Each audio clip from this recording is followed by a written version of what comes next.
Assalamualaikum warahmatullahi wabarakatuh.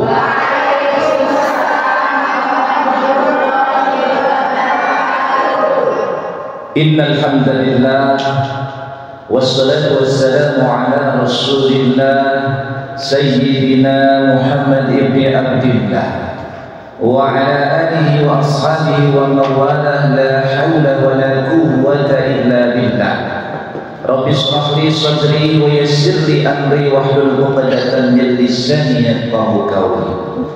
Faqad qala Allah ta'ala fi kitabihil karim, a'udzu billahi minasy syaithanir rajim.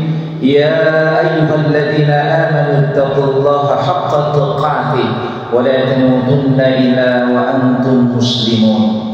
وقال أيضا يا أيها الذين آمنوا اتقوا الله وقولوا قولا سديدا يصلح لكم أعمالكم ويغفر لكم ذنوبكم ومن يطع الله ورسوله فقد فاز فوزا عظيما.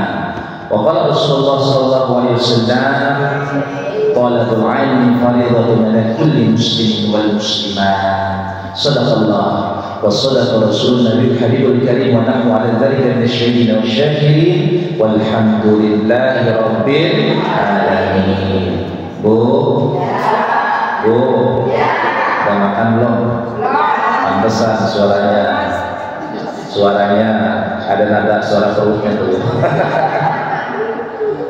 Alhamdulillah, puji sering syukur kita panjatkan kepada Allah Subhanahu wa taala di tengah hari ini walaupun sudah lewat dengan panas suhu yang alhamdulillah, kalau di dalam ruangan dingin tapi kalau di luar cukup panas karena sekarang masuk ke musim pancaroba. Jadi Indonesia diprediksi sampai bulan Agustus itu akan mengalami panas yang ekstrim. Ya Bu. Jadi kalau rumah tangga pakai AC, waduh, alhamdulillah. Mudah-mudahan ini adalah merupakan sebuah ujian untuk kita agar kita segera sadar, Bu. Segera sadar, baru saja panasnya segitu udah meluh, apalagi nanti di neraka panasnya. Ini kan cuma 1%-nya dari neraka. 1%-nya dari neraka saja sudah begini, apalagi 100%. Mudah-mudahan kita diberikan ujian dengan berbagai macam hal, baik yang sekarang lagi tren dengan pemanasan global. Mudah-mudahan itu akan menambah keimanan dan ketakwaan kita kepada Allah Subhanahu wa ta'ala. Amin ya rabbal alamin. Salawat seiring salam kita limpah curahkan kepada uswah kita yang menjadi suri tauladan bagi kita, yang menjadi dambaan untuk bisa kita bertemu di surganya Allah bersama beliau, yakni baginda Nabi besar Nabi Muhammad sallallahu alaihi wasallam. Mudah-mudahan kita termasuk orang-orang yang senantiasa mengikuti jejak langkah beliau dalam kebaikan, bisa berkumpul bersama beliau di surganya Allah Subhanahu wa ta'ala. Amin ya rabbal alamin. Boleh panggil lagi nggak? Boleh. Kalau makan buah naga jangan lupa dicampur bijinya.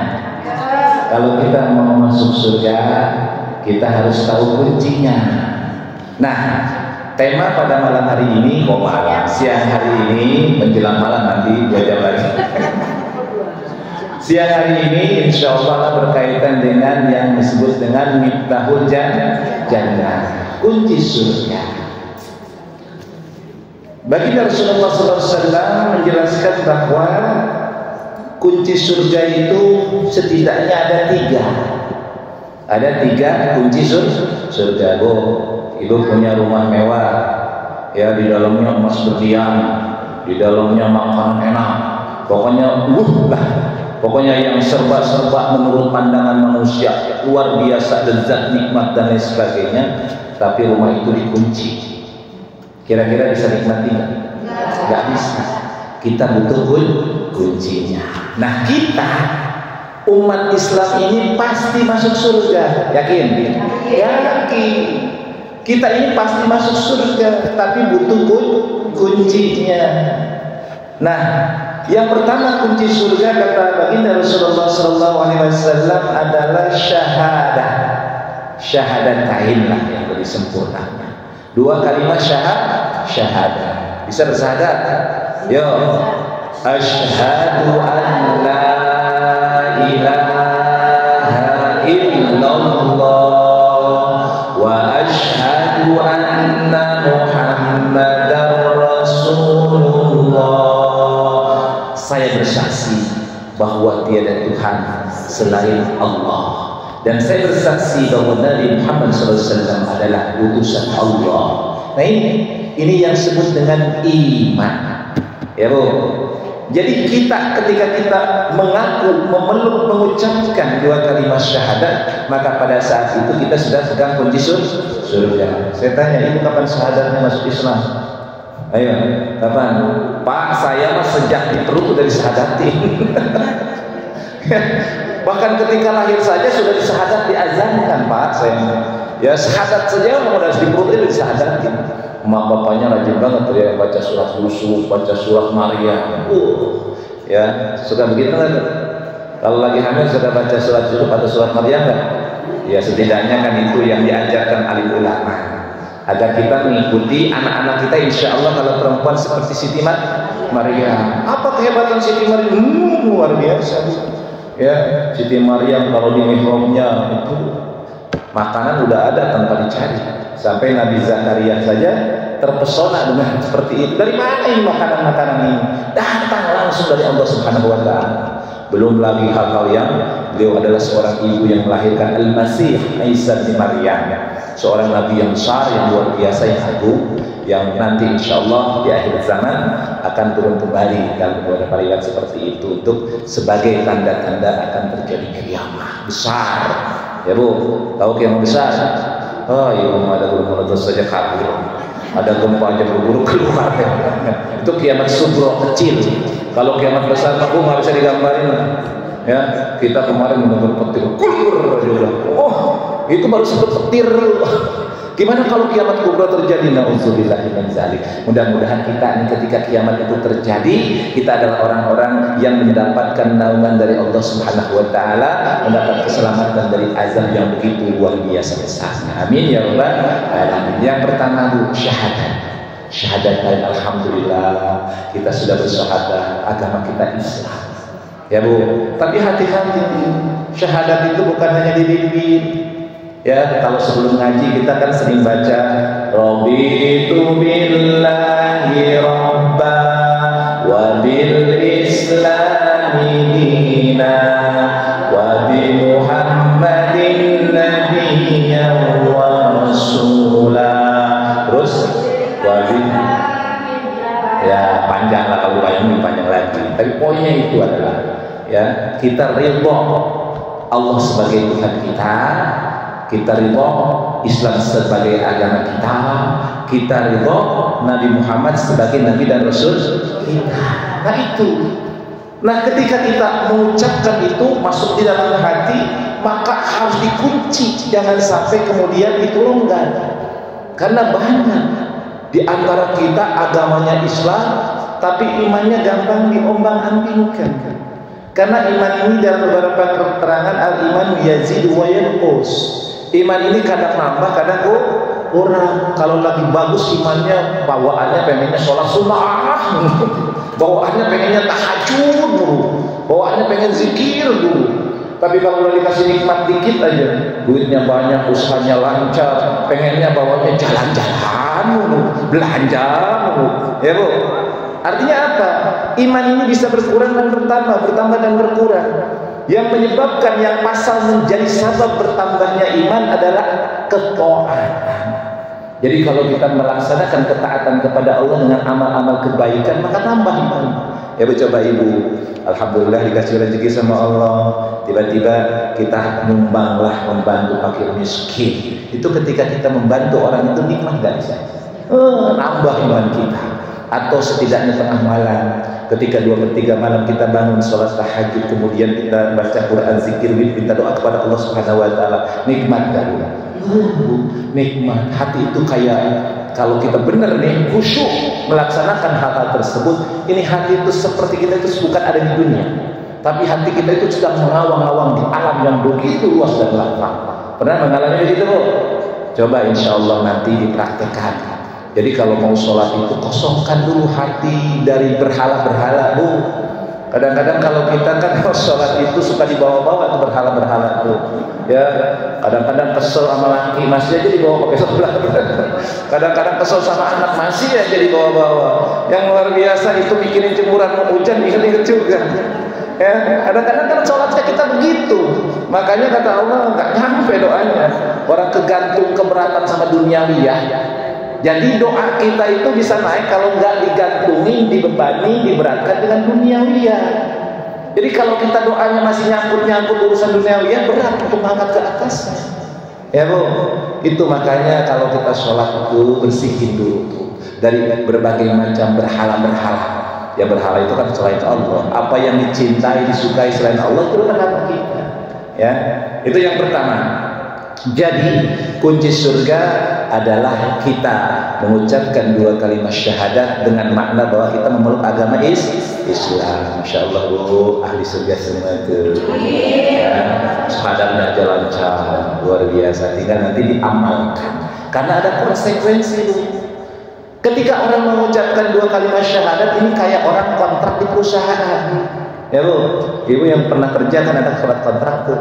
Suka dibaca kan surat kontrak. Dibacanya dari gajinya doang, nih berapa gaji saya. Yang lain-lain mah skip aja gitu.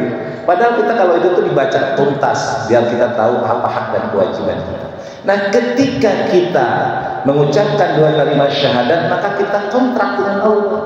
Inna sholati wa nusuki wa mahyaya wa mamati lillahi rabbil alamin. Nah, itu kontrak inti utamanya. Seluruh apa yang ada dalam hidup aku yang aku miliki semua diatur Allah. Jadi Allah yang sudah ngatur kepada kita.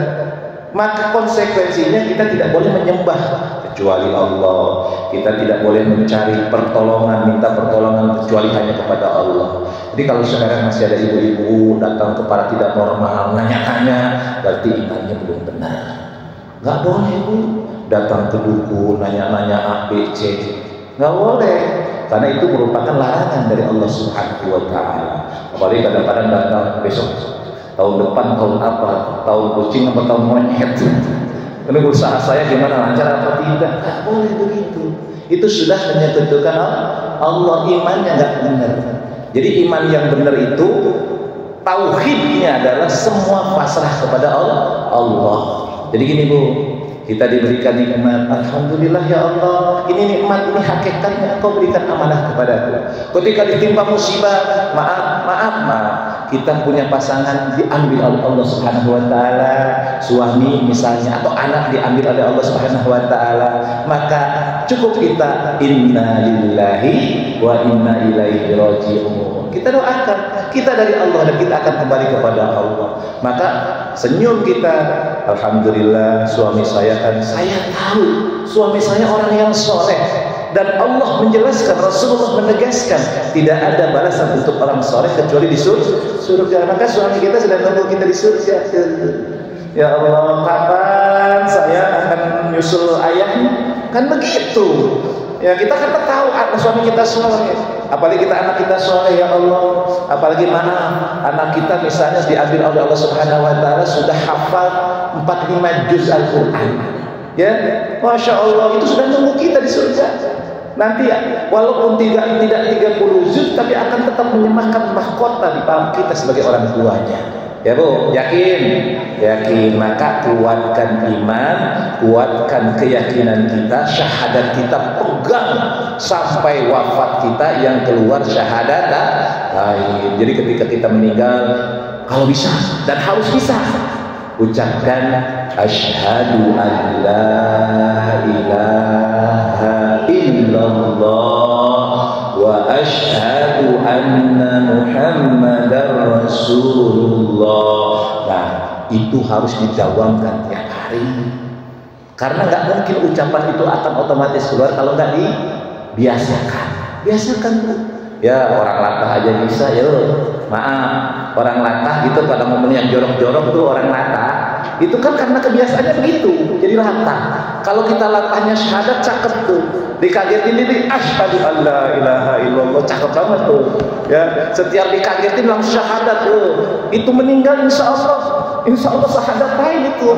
Jadi udah otomatis antara fisiknya dan nalurinya dengan jiwanya untuk mengucapkan dua kalimat syahadat. Tapi jangan latah juga.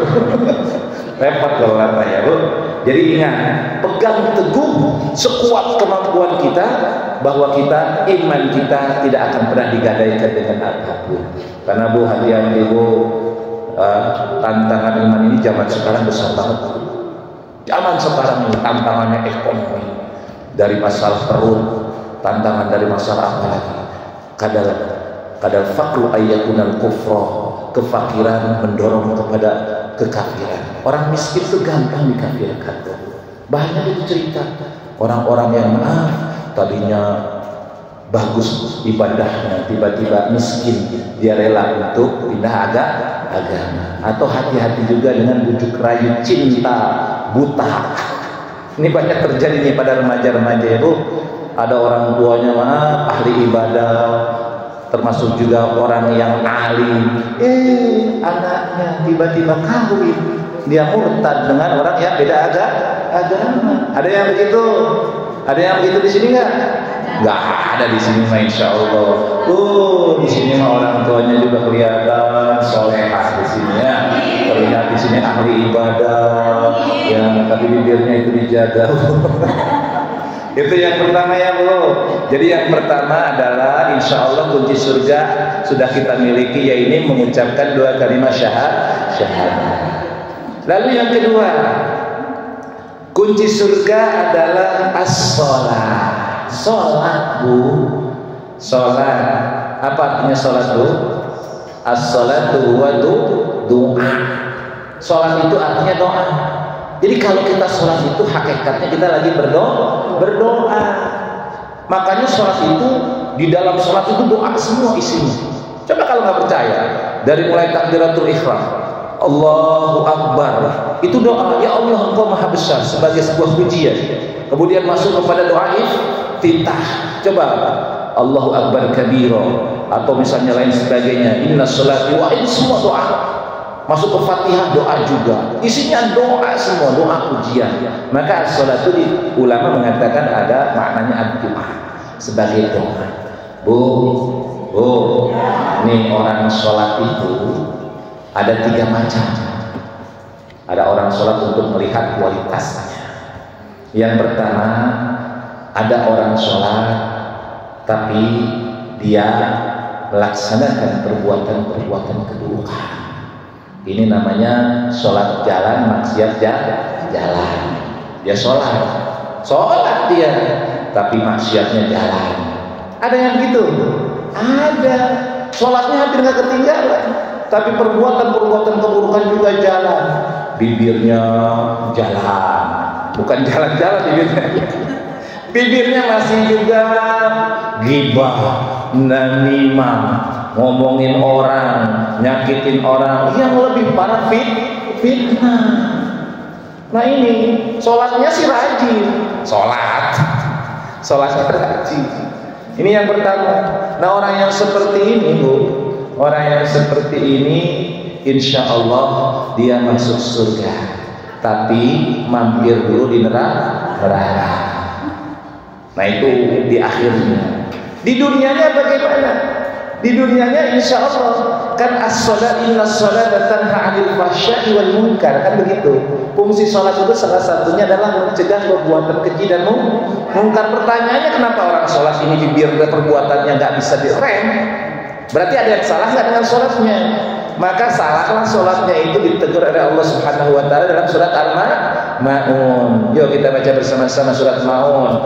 A'udzu billahi minasy syaithanir rajim. Bismillahirrahmanirrahim. Ara'aitan ladzi yukadzibu bid-din, fadzalika alladzi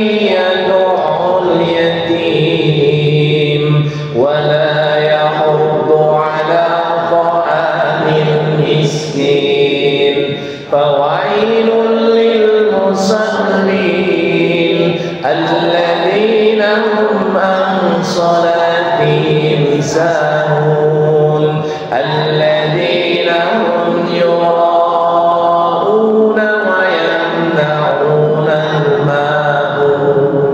Shadaqallahul adzim. Ara'aital ladzi yukadzibu biddin, orang yang mendustakan ada bla bla bla sampai fawailul lil musallin, celakalah orang yang sholat. Kok disebut celaka? Ya tadi dia sholatnya sahun, artinya lalai. Sholat kayak balapan kereta api, nggak ada ya, kayak balapan kuda.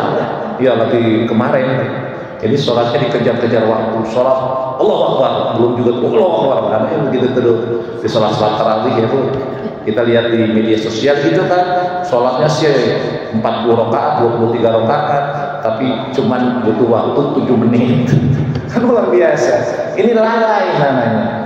Jadi sholat itu harus sesuai dengan aturan. Shallu kama ra'aitumuni usalli. Sholatlah kamu sebagaimana aku laksanakan sholat. Jadi ini hati-hati.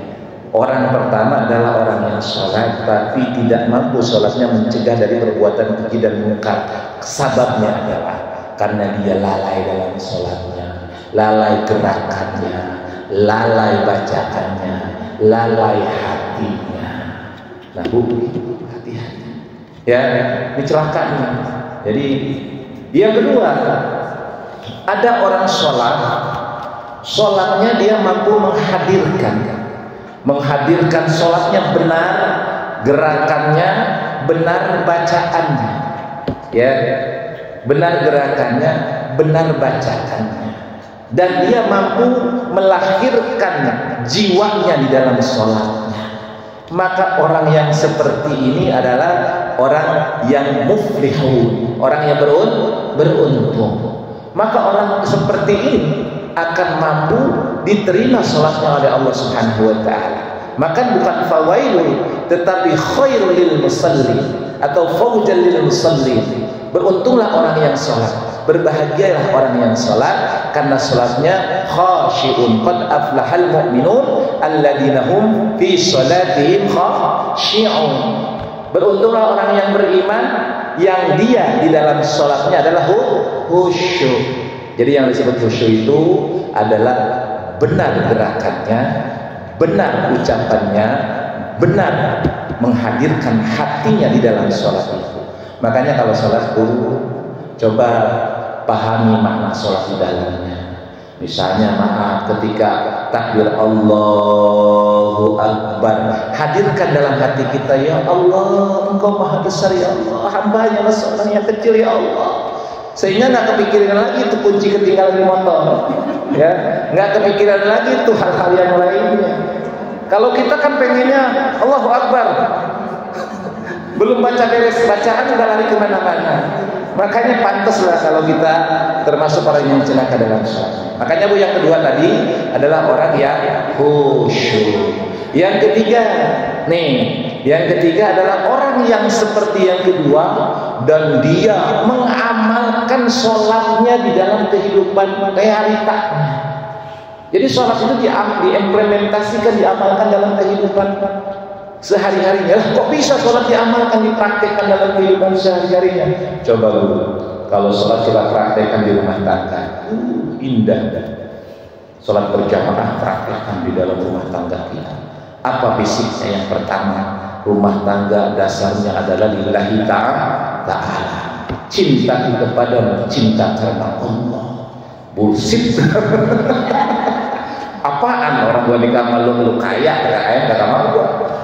Nah, buang yang begitu. Saya menikah dengan engkau karena Allah. Kelebihan ataupun kekurangan yang ada pada dirimu bukanlah masalah. Jadi karena Allah. Kalau itu sudah dihadirkan, enak. Suami istri menghadirkan perasaan itu bahwa pernikahan ini dasarnya adalah Allah, maka nggak berat lagi. Suami mencari nafkah, pagi-pagi habis sholat subuh langsung berangkat ke pekerjaan, pulang jam 10 malam, nggak lelah. Yes. Walaupun sudah pensiun nggak harus berhenti pekerjaannya. Pensiun itu kan dari pekerjaan-pekerjaan yang dia dapatkan dulu kan sekarang tetap tanggung jawab. Emang kalau orang sudah pensiun nggak boleh ngasih nafkah lagi? Saya sudah pensiun, saya stop ya nggak nafkahi, kan nggak begitu. Menafkahi putus kalau sudah terjadi perceraian satu, menafkahi putus kalau sudah ada terjadi kematian, kan begitu. Kalau masih hidup mah mau aki-aki 70 tahun, 80 tahun wajib menafkahi. Ya, wajib nggak? Wajib. Jangan, Pak suami saya sudah pensiun, terus nafkahnya pensiun nggak? Iya Pak, semua saya pensiun juga Bu. Tidur udah bisa Pak. Kalau itu kewajibannya apalagi udah males. Kan begitu, nggak boleh. Nggak boleh, tetap harus menunaikan kewajiban. Makanya saya bilang tadi, kalau dasar daripada rumah tangga kita lillahi ta'ala, maka nggak berat. Oh, maaf ya saya laki-laki. Saya laki-laki berkewajiban sebagai suami berikan nafkah kepada anak istri. Itu berangkat jam 12 malam, jam 1, jam 2 untuk keluarga, nggak ada berarti. Kenapa? Karena saya berangkat mencari nafkah adalah hakikatnya saya beribadah kepada ya Allah. Bahkan berangkat saya ini adalah jihad fisabilillah. Saya mati di tengah jalan, maka pahalanya seperti orang yang mati syahid. Nah itulah yang dasar disebut lillahi ta'ala. Ibu sebagai seorang istri, maaf ya, istri ini kan luar biasa, super powernya Bu, luar biasa, wonder kekuatannya. Wonder Woman kalah sama ibu-ibu. Ya Bu, bayangin aja, sebelum suami sama anaknya bangun, ibu-ibu udah bangun duluan. Iya kan? Luar biasa. Belum yang dipikirin pertama kali kan ke kamar mandi, nyuci piring, nyuci baju ya kan. Wah, gosok semua, bersih-bersih itu. Laki-laki masih ngerek kan. Kan begitu ya. Wah, itu dilakukan bukan untuk dipuji oleh suami hakikatnya, tetapi itu mencari pujian dari Allah. Maka nggak berat lagi, nggak ngeluh lagi.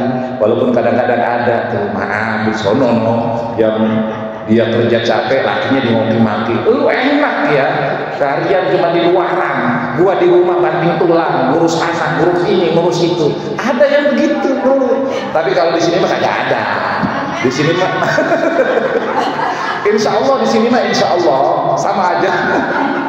Ya, mudah-mudahan di sini kita sadar bahwa rumah tangga kita dasarnya adalah karena Allah. Sudah begitu, insya Allah pelan-pelan. Makanya kalau pengen begitu, kuncinya ngaji. Ada ibu ustazah Sa'ana, ada ibu haji. Kalau ngaji mah ada apa-apa nanya. Kalau salah ya diingatkan sama kita. Makanya ngaji, jangan cuma ngajiplak doang. Ibu tengah jiplak di rumah diem. Ya Bu, itu yang kedua. Yang kedua adalah kunci surga kita sholat. Maka sholat itu maksimalkan. Karena awal pertama yang akan dihisab oleh Allah Subhanahu wa taala adalah sholat. Kalau sholat kita baik, maka seluruh amal menjadi baik. Kalau sholat kita buruk, buruk pula amal yang lain. Itu begitu tuh ukurannya. Jadi sholat itu ukuran baik buruknya manusia. Makanya sekarang kita di dunia juga bisa melihat nih. Kalau orang rajin ke masjid, sholatnya bagus, pasti insya Allah ini soleh dan solehah. Tapi orang sholatnya bolong-bolong, jarang ke masjid, nggak pernah sholat kadang-kadang, kalau inget doang, wah udah ini kita nggak boleh sebut, pasti ini ada orang yang tidak baik. Dan nanti pun begitu, karena sholat ini barometernya. Karena sholat itu hakikatnya orang merendahkan egonya Bu. Ketika orang sholat itu kan merendahkan dirinya di hadapan Allah kan? Kita menjadi seorang hamba di hadapan Khalik, maka kita rendahkan kesombongan kita. Bahkan maaf, belakang kita lebih tinggi dari kepala kita ketika sujud. Ada nggak sujud tinggian kepala daripada belakang? Ada nggak? Nggak ada. Kalau sujud itu kan tinggian belakang daripada depan. Artinya kita ini kepala ini kan kehormatan, kemuliaan. Maka pada saat itu kita ini tidak lebih tinggi dibandingkan belakang kita. Allah yang maha besar, Allah yang maha tinggi. Maka egonya dituruni.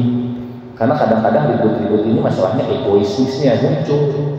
Ribut-ribut di mana-mana. Maaf, di tingkat rumah tangga, RT, RW sampai pejabat-pejabat tinggi, itu egonya yang buat ribut gede.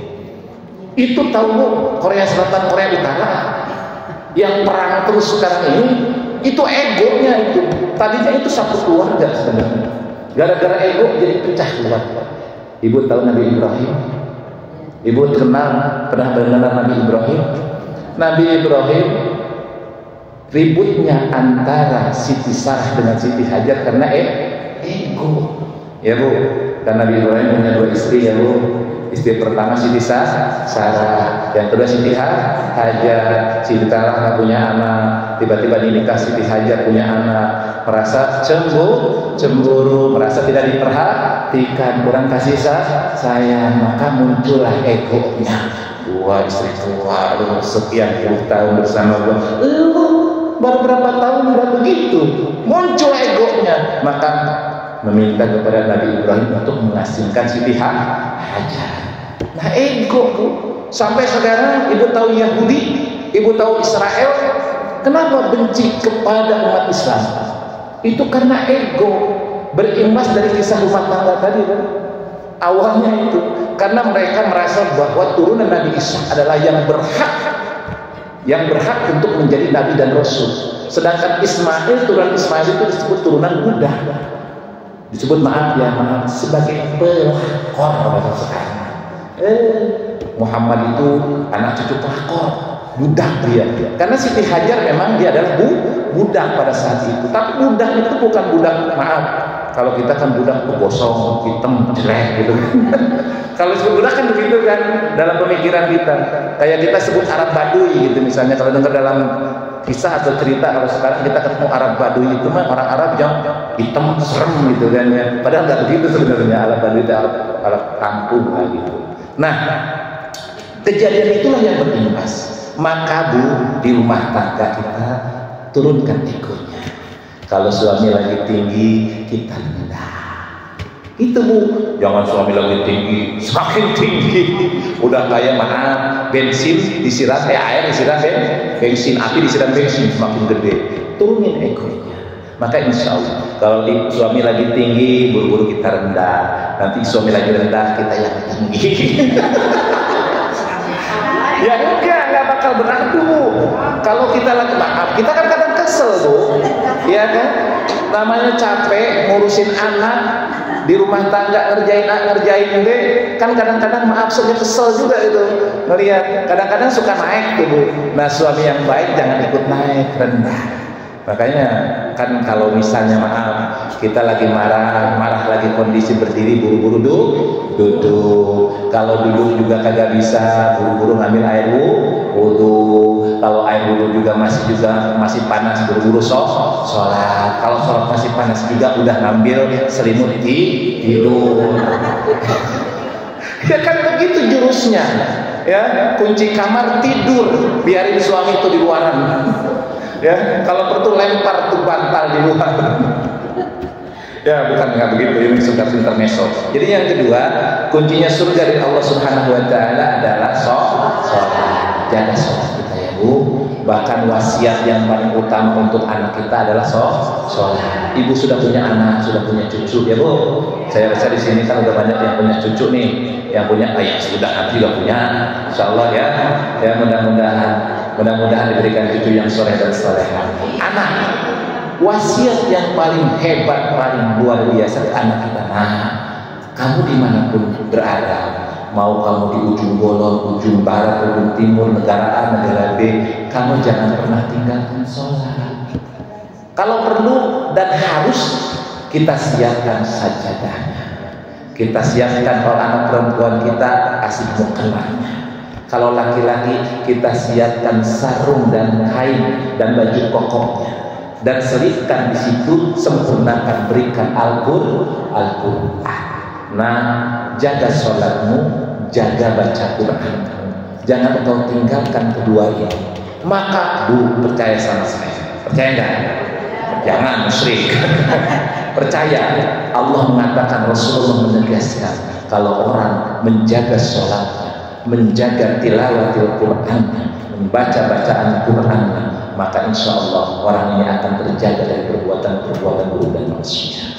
Ya Bu, mudah-mudahan kita, suami kita, anak-anak kita adalah anak-anak yang mampu menjaga sholat dan membaca Al-Quran. Ya Bu, nah itu yang kedua. Yang ketiga, yang terakhir nih, kunci surga adalah hubbul masakin wal fuqara, cinta kepada orang miskin dan orang fakir. Bu, ada yang miskin nggak di sini? Ada yang fakir nggak? Bingung deh. Kalau orang fakir nih Bu ya, orang fakir itu orang yang nggak punya apa-apa. Jangankan untuk makan besok, makan sekarang aja kagak ada. Benar-benar nggak punya bahan pokok. Jadi hitungannya bahan pokok primer. Jadi kebutuhan primer hitungannya. Orang yang tidak memiliki kebutuhan makanan bahan primer hari ini saat ini, dia tidak ada, fakir, dan itu utama. Diutamakan ketika kita berinfak bersedekah. Apa itu miskin? Orang miskin orang yang memiliki makanan hari ini tetapi habis hari ini untuk esok tidak ada. Kalau ibu ada yang fakir nggak? Ada yang fakir nggak? Coba angkat tangan. Ada yang miskin nggak? Ada yang miskin nggak? Masih ada nggak di belakang itu beras 10 liter? Masih ada nggak? 2 liter ada nggak? 3 liter ada? Seliter masih ada? Oh, orang kaya berarti. Orang kaya Ibu. Ya, karena orang miskin itu dia ada makanan cukup hari ini, nggak ada hari esok. Kalau di rumah mah itu di gentong masih full, itu di kulkas masih belatak, itu ikan asin, pepes ikan, daging, buah-buahan. Ngaku orang miskin, nggak tahu malu, nggak tahu malu orang kayak gini. Ya, nah. Kita harus cinta kepada orang miskin, orang fakir, dan orang miskin. Cinta itu artinya apa Bu? Ingat begini Bu, yang disebut hubbu. Kan kalau dalam Al-Quran ketika berumah tangga itu tadi, wa min ayatihi an khalaqalakum min anfusikum azwaja litaskunu ilaiha wa ja'ala bainakum mawaddatan wa rahmah. Nah, mawaddah dengan hubbu itu beda. Kalau orang mawaddah ada syahwat, cintanya beda tuh. Misalnya begini, maaf, dulu ibu menikah sama bapak kan ada ketertarikan ya. Adalah walaupun ada yang dinikahin Allah. Saya mah Pak dijodohin sama orang tua ada juga. Tapi kita menikah itu biasanya ada kesukaan, ketertarikan. Dan dalam Islam itu harus Bu. Jadi kalau kita menikahkan anak kita tanya, kamu suka cinta nggak sama pasangan kamu? Atau kamu terpaksa? Kalau terpaksa jangan Bu. Karena Islam melarang kita memaksa anak kita untuk menikah. Nikah itu harus ada kesukaan. Makanya dalam Al-Quran tadi surat Ar-Rum ya mengatakan bahwa ada mawaddah, ada cinta. Yang cinta itu kecenderungan kepada syahwat. Gini bukan syahwat Bu. Bu, ibu sering belanja ke pasar, ibu kadang ke mall, kadang lihat di depan. Yang hari ini ya, nanti sore ya, ibu muter-muter dikit dia pakaian tuh bergelantungan lah, jilbab, kerudung. Tiba-tiba ibu lewat, cakep nih, ini mah yang saya cari. Nah itulah yang disebut dengan mawaddah. Cinta ada kecenderungan nafsu, bukan hanya syahwat dalam pengertian spesialis bukan, tapi ada keinginan gitu. Nah, ada syahwat ini. Saya dulu nikah sama bapak karena bapak ganteng. Dulu saya menikah sama suami karena suami orangnya tegar, orangnya kumisnya gede, wah luar biasa, badannya kekar. Kalau senyum itu giginya putih semua. Wah, itulah yang disebut dengan mawaddah. Ada kumisnya lemplang, kalau sekarang udah dikering kumis. Udah pindah ke suaminya Inul Bu. Ya, mawaddah, ada rasa cinta. Beda dengan hubbu. Hubbu itu cintanya, nuansanya adalah karena lillahi ta'ala. Ya, ada rasa cinta itu karena Allah. Makanya gini Bu, yang dimaknai hubbul masakin wal fuqara, cinta kita kepadanya adalah cinta karena Allah. Karena kita merasa bahwa orang miskin itu adalah bagian dari kita. Ini Bu, Islam itu diibaratkan oleh Rasulullah dalam rasa cinta dan kasih sayang itu bagaikan satu badan, Bu. Ibu maaf ya, gitu. Ibu tiba-tiba kaki kelindes bajai misalnya. Kira-kira kemudian di sini di jempolnya itu ada luka. Itu luka yang sakit jempolnya dulu atau sampai ke kepala. Meriang, Bu. Meriang panas dingin. Kadang-kadang sampai maaf aja suhu badan ibu tinggi ya, Bu, sampai menggigil. Padahal cuma jempol kaki itu yang kena. Nah, itulah umat Islam, Bu. Itulah hubbu namanya, cinta. Kita merasakan bukan hanya simpati tapi empati. Kalau simpati mah begini, Bu. Orang orang ada yang meninggal daripada familinya. Maaf ya, selamat berduka cita. Dah, stop sampai situ saja. Itu namanya simpati. Kalau orang empati merasakan, dia bawakan yang namanya maaf bantuannya, baik makanan, baik maupun biaya dan sebagainya. Kemudian dia berikan nasihat kebaikan dan kesabaran. Nah, itu namanya empati. Nah, kita sesama muslim itu bukan hanya simpati.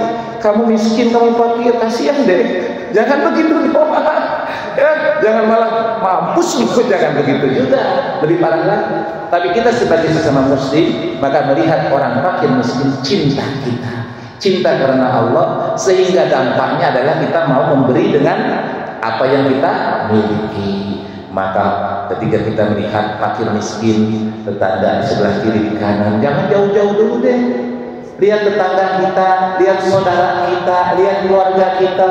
Jangan pengen cari nama atau cari pandangan orang. Lihat tetangga sebelah.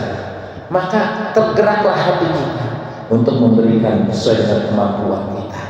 Maka orang yang cinta kepada fakir miskin, bahkan Rasulullah mengatakan ini adalah orang sudah memegang kunci surga.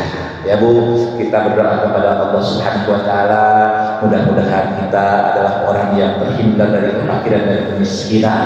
Mudah-mudahan kita bisa membantu mereka, bisa mengangkat harkat derajat dan martabat mereka. Mudah-mudahan kita adalah orang-orang yang mendapatkan keberkahan dan kemuliaan dari Allah Subhanahu wa taala. Sebagai kesimpulan, mari kita sama-sama memegang kunci surga. Ya, jaga syahadat kita. Jangan sampai lepas syahadat. Yang kedua, jaga sholat kita. Tingkatkan kualitas dan kuantitasnya. Sholat-sholat sunnah jangan ditinggalkan. Sholat ba'diyah, qobliyah, sholat duha, sholat hajat, tahajud, dan sebagainya, banyak sholat itu. Maka jangan ditinggalkan, karena ini sholat adalah merupakan nanti hujah di hadapan Allah Subhanahu wa taala sebagai kunci kita masuk surga Allah. Lalu yang ketiga, cintalah kita.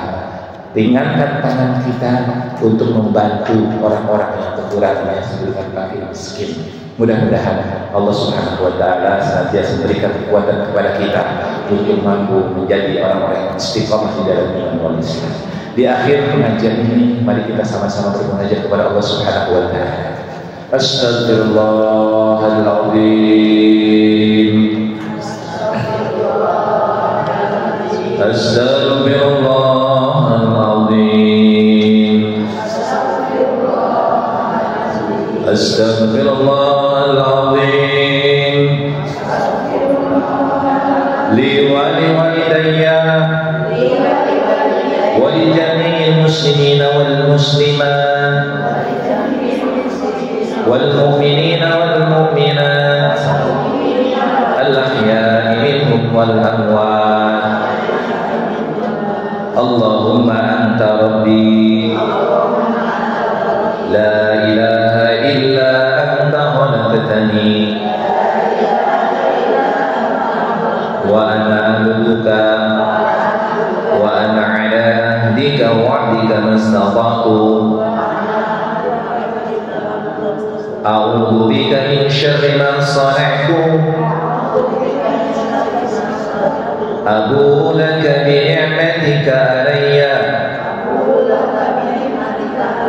wa abu'u bi dhanbi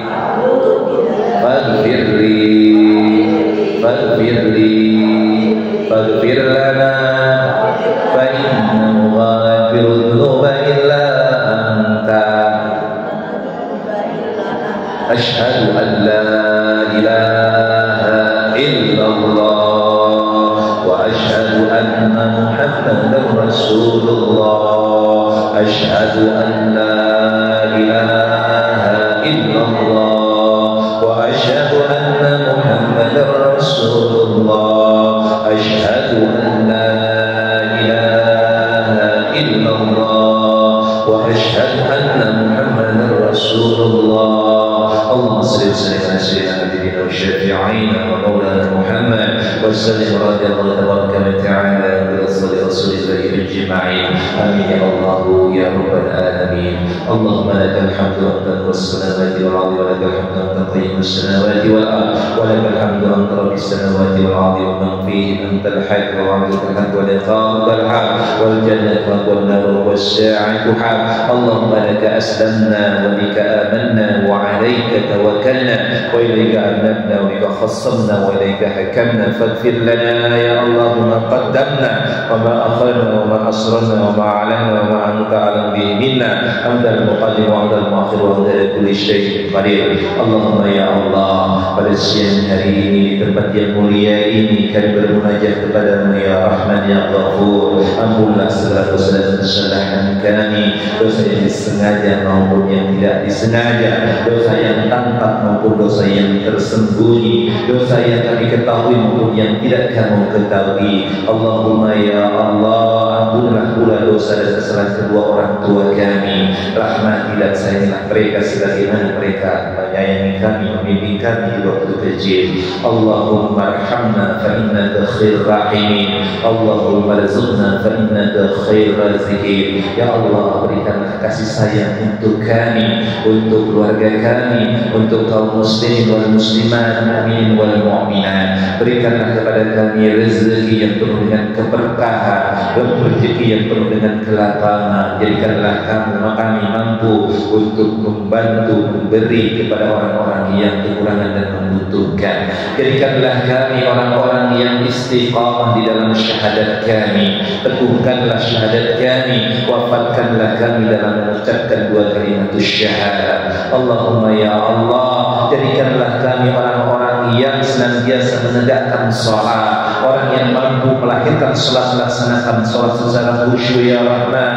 Berikanlah kami kemampuan untuk menghadirkan hati kami di dalam salat kami. Jadikanlah salat kami mampu mencegah kami dari perbuatan dosa dan maksiat. Allahumma ya Allah, jadikanlah kami orang-orang yang cinta kepada fakir miskin. Jadikanlah kami senantiasa peduli antara satu dengan yang lainnya.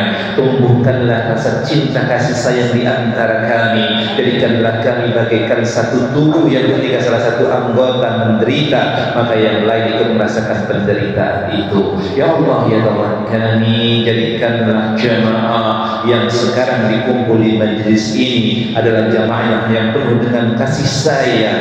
Dan ketika kami berpisah dalam jamaah ini, jadikanlah kami jamaah yang senantiasa terjaga dari fitnah, terjaga dari bencana dan malapetaka.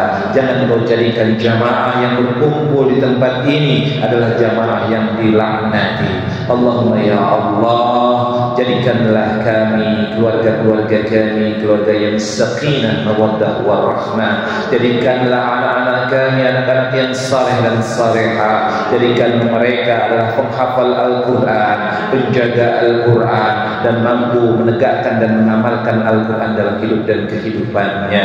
Allahumma ya Allah, jadikanlah wilayah kami, negara kami umumnya menjadi negara yang baldatun thayyibatun wa rabbun ghafur. Berikanlah kepada kami pemimpin-pemimpin yang saleh dan amanah. Berikanlah keberkahan untuk negeri kami, berkah dari langit maupun dari bumi. Allahumma ya Allah, berikanlah pertolongan kepada kami dalam segala urusan-urusan kami. Permudahlah urusan-urusan kami, baik urusan dunia maupun urusan akhirat. Ya Allah ya Tuhan kami, lapangkanlah hati kami untuk mampu menerima ilmu, untuk mampu meresap segala ilmu yang diberikan oleh guru-guru kami. Berikanlah kesehatan dan keberkahan kepada guru kami. Begitupun kepada kami, berikanlah kemudahan di dalam memahami ilmu-ilmu agama ya Rahman. Allahumma ya Allah ya Karim ya Jabbar ya Qahhar.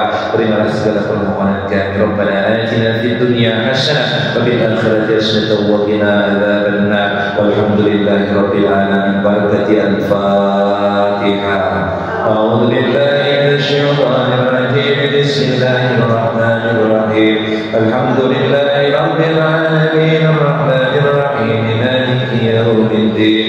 Iyyaka na'budu wa iyyaka nasta'in. Ihdinas siratal mustaqim. Shiratal ladzina an'amta 'alaihim ghairil maghdubi 'alaihim waladdallin.